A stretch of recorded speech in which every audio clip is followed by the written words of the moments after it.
तर पुणे आणि पिंपरी चिंचवडमधल्या दारूकांड प्रकरणाचा तपास गुन्हे अन्वेषण विभागाकडे वर्ग करण्यात आलाय।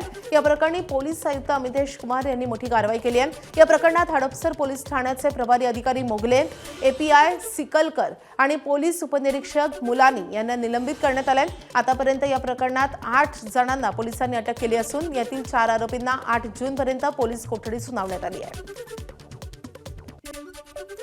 पिंपरी चिंचवडमधल्या विषारी दारू प्रकरणी अखेर पिंपरी चिंचवड पोलीस आयुक्त विनय कुमार चौबेंना जाग आली आहे। दापोडी पोलीस ठाण्याचे पोलीस निरीक्षक विजय वाघमारे तसेच तपास पथकाचे इंचार्ज आणि 4 कर्मचाऱ्यांना निलंबित करण्यात आले। गुन्हे शाखेचे पोलीस निरीक्षक नरेंद्र ठाकरे यांची पोलीस नियंत्रण कक्षात रवानगी करण्यात आली आहे। मुळात ही विषारी दारू कशी बनवण्यात येत होती आपण पाहूयात ग्राफिक्सद्वारे। तर उरळी कांचनमधील राधेश्याम प्रजापतीचं दारू बनवण्याचं काम होतं। प्रजापतीकडून योगेश वानखेडे या आरोपीनं दारू खरेदी करून गुत्त्यांवर विकायचं काम सुरू केलं होतं। तर वानखेडेनं अधिक नफ्यासाठी दारूत प्रमाणाबाहेर मिथेनॉल मिसळलं। मिथेनॉलमुळे दारूचं प्रमाण दुप्पट झालं, पण ती दारू विषारी बनली। ही विषारी दारू वानखेडेनं फुगेवाडीतल्या विरका पितापुत्रांना विकली। हीच दारू खडकीच्या अग्रवाल आणि वडारवाडीतल्या धोत्रेला देखील विकण्यात आली। हडपसर काळेपडणमधल्या आकाश जाधव, अशोक खांडेने दारू खरेदी केली।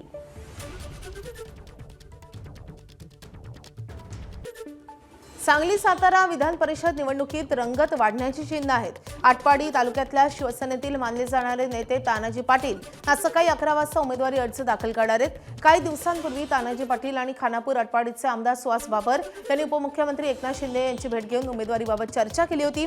जिल्हा परिषद सत्ता स्थापनेवेळी महाविकास आघाडीला अप्रत्यक्ष मदत केल्यामुळे तानाजी पाटील यांना जयंत पाटील यांचंही समर्थन असल्याची चर्चा आहे आणि त्यामुळे ते अपक्ष म्हणून अर्ज दाखल करणार की कोणत्या पक्षाकडून एबी फॉर्म मिळवणार याकडे सर्वांचं लक्ष लागलंय। दरम्यान भाजप आणि शरद पवारांच्या राष्ट्रवादीकडूनही उमेदवार जाहीर होण्याची शक्यता असल्यानं ही निवडणूक तिरंगी होणार का याची उत्सुकता वाढली आहे। मीरा भाईंदर शहरात एका मराठी महिलेला घर नाकारल्याच्या प्रकरणाची परिवहन मंत्री प्रताप सरनाईक यांनी गंभीर दखल घेतली आहे। भाईंदर पश्चिम परिसरात चहा आणि नाश्ता सेंटर चालवणाऱ्या रवीना शिंदे यांना त्या मराठी असल्याच्या कारणावरून घर देण्यास नकार देण्यात आल्याचा आरोप आहे। या घटनेची माहिती मिळताच मंत्री सरनाईक यांनी रवीना शिंदे यांच्या स्टॉलला भेट देऊन सारा प्रकार जाणून घेतला। त्यानंतर संबंधित घर मालकाला घटनास्थळी बोलावून कठोर शब्दात समजही देण्यात आली आणि या प्रकरणात पोलिसात गुन्हा दाखल करण्याचे निर्देशही त्यांनी देण्यात आल्याचे समजतंय। जब तक प्रताप सरनाईक शहर का विधायक है, आप एक भी कंप्लेंट मुझे आई कि हम घर इनको बेचेंगे नहीं क्योंकि मराठी है, तो हम एक ईंट भी उसको रखने नहीं देंगे। उसका काम खुद मैं जाके साइड पे रुकवाऊंगा क्योंकि ये खिलाफ है, कानून के खिलाफ ऐसा काम अगर कोई करता रहेगा तो राज्य का मंत्री होने के नाते और शहर का विधायक होने के नाते मैं बिल्कुल ये सहन नहीं करूंगा। मैं आपके माध्यम से सभी डेवलपर और खासकर जो मराठी लोगों को घर नहीं देते उनको यही कहना चाहता हूँ कि अगर ऐसी गलती आप बार बार करते रहोगे तो हमें कानून का आधार लेते हुए आपके कानूनी कार्रवाई करनी पड़ेगी।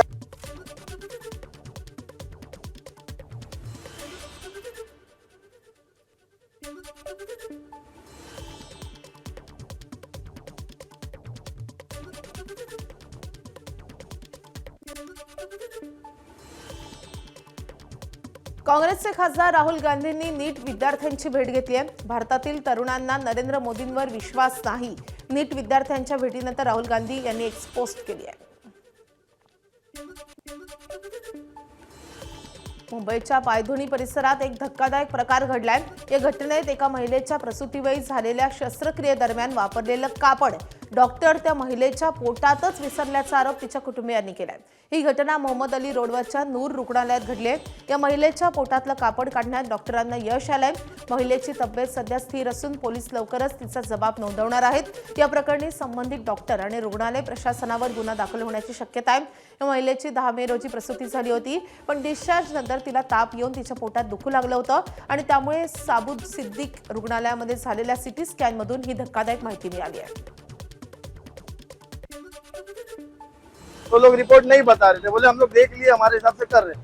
तो मैंने जहाँ पे हम लोग ने सिटी स्कैन करवाए थे साबू सिद्दीकी हॉस्पिटल, मैं वहाँ जाके रिपोर्ट निकाला।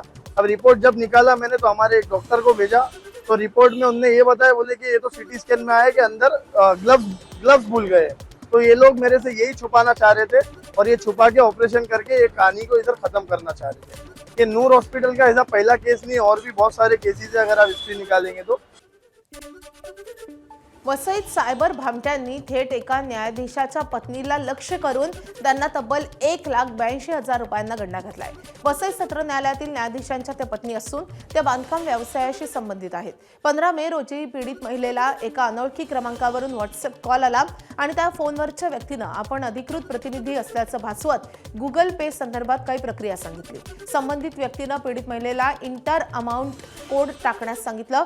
ती प्रक्रिया सुरू असतानाच पीडित महिला यांचा मोबाईल काही वेळासाठी हँग झाला आणि त्यानंतर फसवणूक करणाऱ्यांनी OTP विचारून 2 बँक खात्यांमधून रक्कम वळती करून घेतली। या प्रकारात एका बँक खात्यातून 99,794 रुपये आणि दुसऱ्या बँक खात्यातून 82,750 रुपये अशी मिळून एकूण 1,82,544 रुपयांची रक्कम वळती झाली। या प्रकरणी वाणिकपूर पोलीस ठाण्यात गुन्हा दाखल करण्यात आलाय। पोलीस निरीक्षक दुर्गा चौधरी यांच्या मार्गदर्शनाखाली पुढील तपास सुरू आहे। पण मंडळी, तुम्ही सावधान व्हा।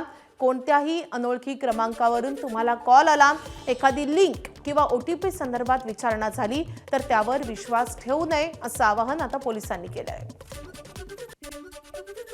बीडच्या केज तालुक्यातल्या साळेगाव इथं गेल्या 2 दिवसांपासून एक तरुण हातात शस्त्र घेऊन दहशत माजवण्याचा प्रयत्न करतोय। दहशत माजवतानाचा हा व्हिडिओ व्हायरल झालाय। महेश अंधारे असं या तरुणाचं नाव असून गावकऱ्यांनी या तरुणाची पोलिसांकडे तक्रार करत कारवाईची मागणी केली आहे आणि त्यामुळे पोलीस आता काय कारवाई करतात हे पाहणं महत्त्वाचं असेल। नागपूरहून तुमसरकडे भरधाव येणाऱ्या कारनं दुचाकीस्वाराला चिरडल्याची घटना रात्री घडली आहे। या भीषण अपघातात दुचाकीस्वाराचा जागीच मृत्यू झालाय। भीषण अपघातानंतर कार चालकानं घटनास्थळावरून पळ काढलाय। रामटेक गोंदिया या राष्ट्रीय महामार्गावरच्या तुमसर तालुक्यातल्या काटे बामणी इथे हा अपघात झालाय। भगवान आगासे असं मृताचं नाव आहे। मृत भगवान आगासे हे काटे बामणी ग्रामपंचायतचे उपसरपंच असून घटनेनंतर ग्रामस्थांनी महामार्ग रोखून धरत रोष व्यक्त केलाय। यामुळे या महामार्गावरील वाहतूक काही काळ रखडली होती। मात्र तुमसर पोलिसांनी कार चालकाला अटक करून ग्रामस्थांची समजूत काढल्यानंतर उशिरा ही वाहतूक पूर्ववत झाली आहे। घटनेचा पुढील तपास तुमसर पोलीस करतायत। सध्या भारतात वाढत असलेल्या महागाईचा फटका सर्व क्षेत्रांना बसू लागलाय। याचा सर्वाधिक फटका शेतकऱ्यांना बसतोय।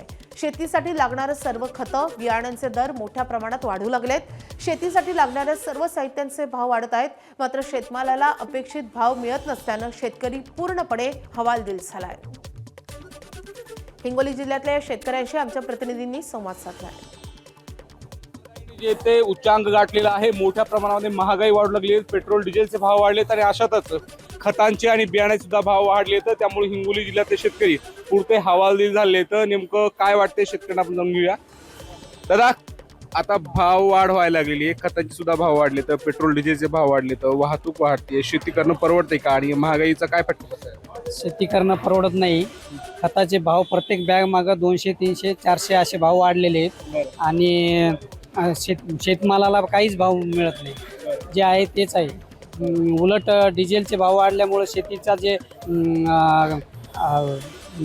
याचा खर्च आहे ते शेतीची जे मशागत करायची आहे ट्रॅक्टर मिळत नाही डिझेल नसल्यामुळं।